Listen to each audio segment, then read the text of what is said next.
Well, good afternoon, everybody. We're here with Brian Perkins of Perks Detailing here in Oceanside, California. And Brian, welcome. It's been an interesting story of yours, watching you grow over the last 3 years now. You've been in business, very successful detailer, offering a few services and stuff like that. So why don't you just talk a little bit about starting your business? I know you got out of the military and you made a couple transitional things and then got into detailing. And tell us a little bit about how that went.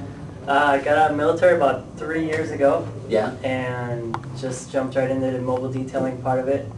And I had no idea much about the industry at all. What you're doing. And then I kind of flying by the seat of your pants. Exactly. And then I met you. I took some training, and it's been great ever since. Wow. So when you first started, I know you're married. You know, there was some challenges there. What did your wife think? 5 years. Wow, congrats, man. That's good. When you brought this to your wife's attention, was there support there? Was there negativity? Was there Well, that was a concerns? cool thing. There was a lot of support. Really good. She was into it. Yeah, she was ready to go. I was the nervous one, and she wasn't. All right, so you were nervous about getting started. That was cool, yeah. So what do you, let's say, you know, out of all the things you've done over the past 3 years, what was the #1 reason, do you think, was the result of being successful in this industry? Not being satisfied with making 15 bucks an hour. To never be satisfied, to keep wanting to make more and more and more. And that just keeps me driven. Yeah.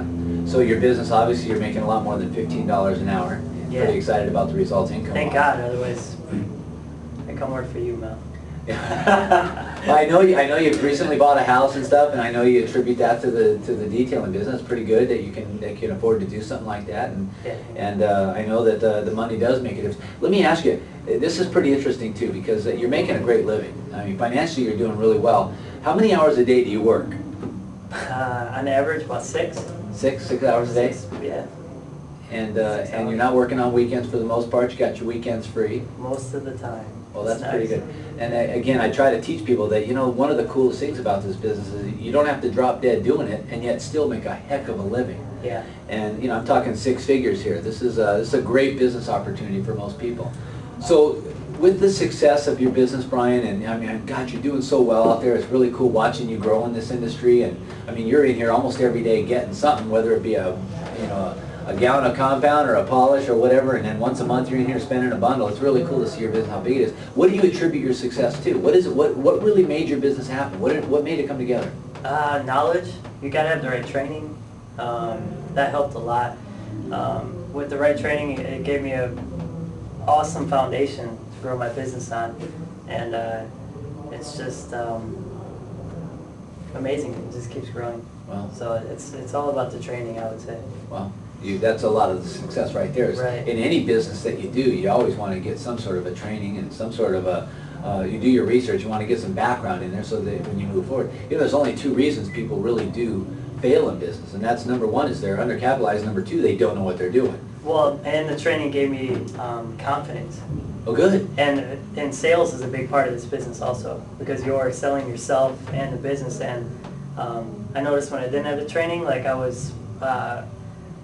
wasn't confident, you know, and I couldn't give people the right answers. They would ask me these questions, and I would kind of say I didn't know. But when I had the right training, I can answer pretty much any question anybody has about whatever they have going on with their vehicle. So it's pretty cool. So Brian, you know, when it comes down to being out there in the field, you got a mobile rig, you got a couple rigs out there on the road, you got a couple of employees. You're pretty much bouncing all over North San Diego County. I know there's some issues with the Environmental Protection Agency, and you know as well as I do, the Total Pros is trying to help out as much as we can. Where do you see a fit there? How's that working for you? It's working out great. The Total Pros is handling it well, and they have all the right equipment, and the EPA is not really an issue anymore because of that. And what's happening? What is the reason for that? Well, the Total Pros has this system called the low pressure washing system, and it saves me a bunch of time. No water hits the ground. It's perfect. You don't have to get a wash mat. It's great. So EPA-wise, Environmental Protection Agency, when you're doing these cars, how much water are you using to detail a car with this new system? Well, I can get about 10 cars with 3 gallons of water. Finished, completed. Finished, yeah. That's awesome. So it's pretty cool. Very good. Anything else you want to say? Any other issues you want to talk about? Anything that you think is pertinent to this little chat we're having? Bring it up. That's it. Right. That's all I got. Well, today here, don't turn up. Today we're with Brian, and from everybody here at the Total Pros and Perks Detailing, we want to thank you for watching, and good luck out there. We're looking forward to working with all of you. Thanks, Brian. Thank you, Bob.